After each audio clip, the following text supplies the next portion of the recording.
Quanto vale essa expressão numérica? Eu tenho 3 dividido aqui para 1/4 vezes 4. Pause o vídeo e deixa aí nos comentários.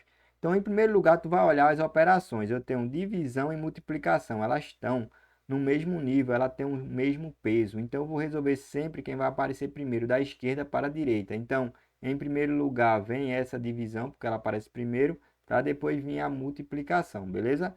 Então, fica assim, ó. Eu tenho uma divisão de fração, ó. Aqui embaixo tem 1.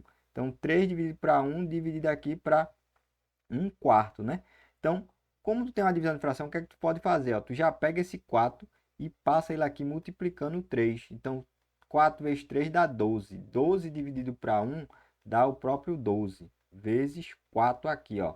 Aí agora tu vai fazer 12 vezes 4. 4 vezes 2 dá 8. 4 vezes 1 dá 4. Então, ó, isso aqui dá 48, certo? De maneira bem rápida aí, ó.